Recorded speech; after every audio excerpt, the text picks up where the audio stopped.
Hello, it's 9 p.m. in RTD. It's time to English New Edition for tonight headlines. We have Djibouti Regional Hub of Logistics and Transport for the Minister of Higher Education is conference for the international scene, Russian, Iran and Turkey summit to advance the settlement in Syria. Welcome to our newsroom. The Minister of National Education and Vocational Training, His Excellency Mustafa Mohammed Mahmoud, at the head of a strong delegation, ministerial delegation, has inaugurated this morning a high school in Mulud. The ministerial delegation is composed of the Minister of Equipment Transport, Mr. Mohammed Abdul Qadir Musa Hilem, the Minister for Housing, Musa Mohammed Ahmed, the Minister of Muslim Affairs and Property, Waqf Momin Hassan Barre, and the Minister in charge of decentralization is Mr. Hamadou Mohammed Arwamisa, the Prefect of the Dakhel region, Mr. Mohammed Sheikh Hassan, the President of the Regional Council, Mr. Abdurrahman Younis Arre, the Secretary General of the Secretary of State for Youth and Sport, and several senior political, military, and civil society officials. The inauguration is of a high school is part of a development of educational infrastructure to improve the learning conditions of students, event in the most remote corners of the country. After the inauguration, the Minister of Education, Mustafa Mohammed Mahmoud, inspected rooms by room the various courses that are given to the students of the locality of Mulud.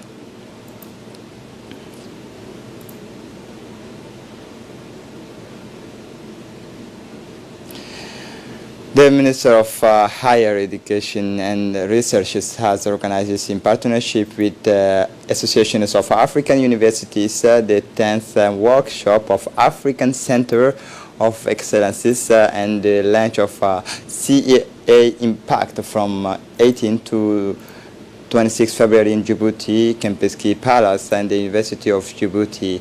It is in this perspective that the Minister of Higher Education and Research, Dr. Nabil Mohammed Ahmed, held a press conference today in his cabinet. The Minister was surrounded by the President of the University of Djibouti, Dr. Jama Mohammed Hassan, and his advisor, Mr. Fahmi Ahmed. Several journalists from the print and audiovisual media took part in this press conference. The African Centers of Excellences project was launched by the World Bank in 2014 to support specialized higher education stream in the field of science, technology, engineering, and mathematics, but also agriculture and health.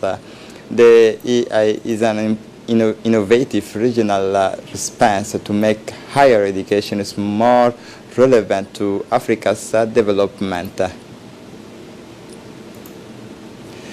During the press conference, the Minister of Higher Education and Research, Dr. Nabil Mohammed Ahmed, said the impact and interest of Djibouti was also mentioned as a center of excellence, to which the Minister replied that the Republic of Djibouti should strengthen its positions as a regional hub in terms of logistics, transport, and new information and communication technologies. Asked by the journalists, the Minister of Higher Education and Research, Dr. Nabil Mohammed Ahmed, returned to the place that today occupied the University of Djibouti in the field of higher education and technological advances.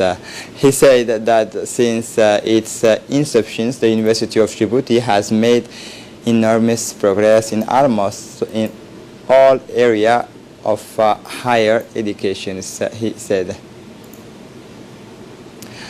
Also in the news of the country, the police academy Idris Farah opened this morning to the students of the large sections of the school deprives wisdom.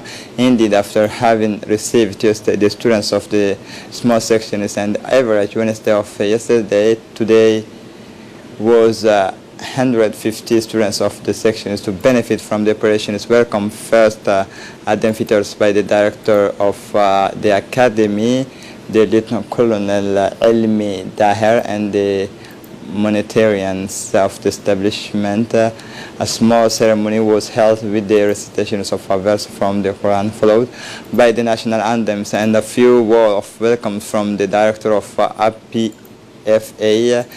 Then the busy day began with demonstrations of interventions of a police dog in the context of an arrest of the recalcitrant individuals under the directions of Lieutenant Bakal Amin, head of the cynophilic unit of the raid. A short pause was observed to break to the crisis in the refectory. The children of the School of Wisdom to attend a law enforcement operation in front of the protesters. Another step was taken for the investigations of crimes and robbery by two young officers of the Forensic Police Brigade at noon after the dormitory visit of the Academy of 115 students of the private school to attend an accident of the road and the interventions of the ambulance and the report brigade.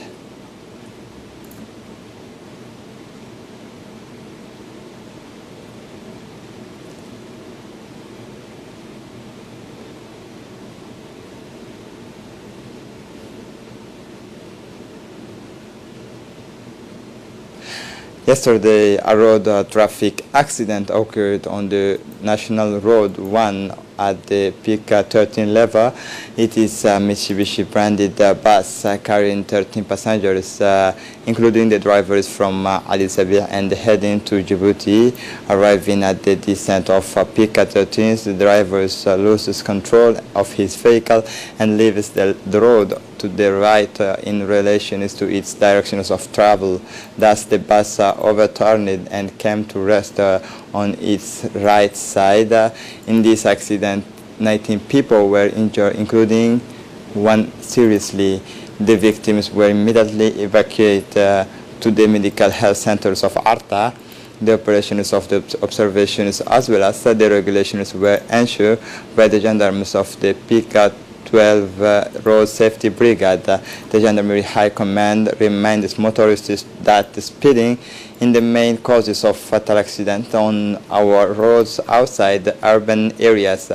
In this sense, users are required to respect the speed limit of 18 km per hour outside the city and to fasten the seat belt in order to preserve their lives and those of others.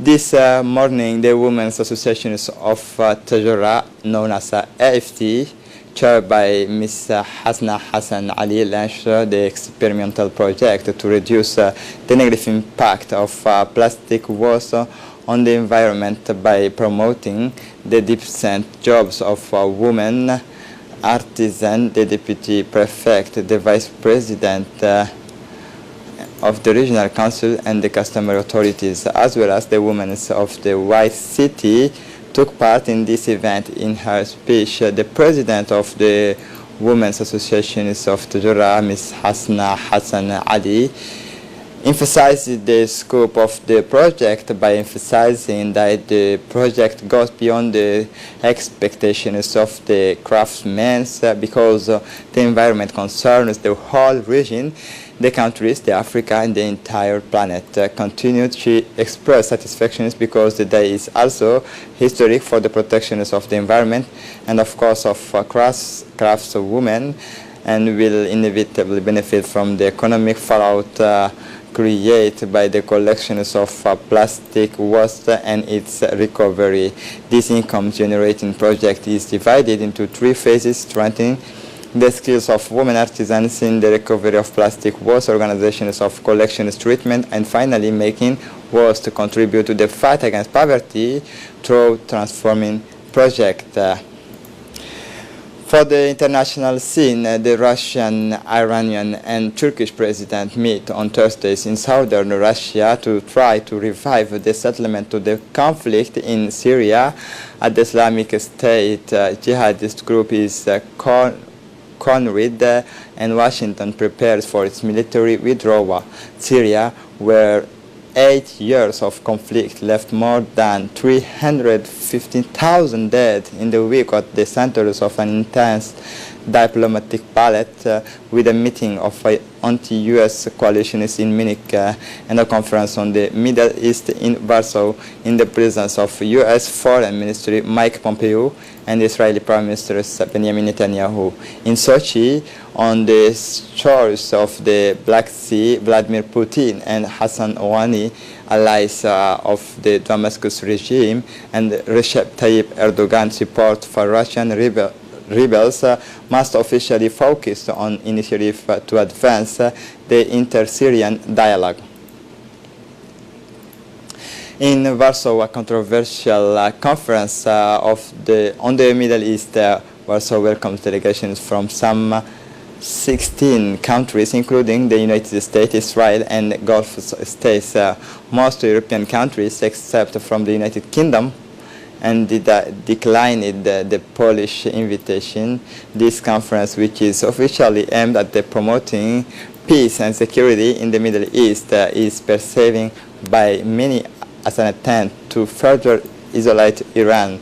This conference is part of a wider effort to prevent maximum pressures of Iran, and as part of this effort, Washington needs better coordinations among its Middle East allies, namely Israel, Saudi Arabia, said Lucas Federek of the Middle East Institute. Political leaders in the Polish capital include the U.S. Secretary of State Mike Pompeo, British Foreign Ministers Jeremy Hunt, and Israeli Prime Minister Benjamin Netanyahu.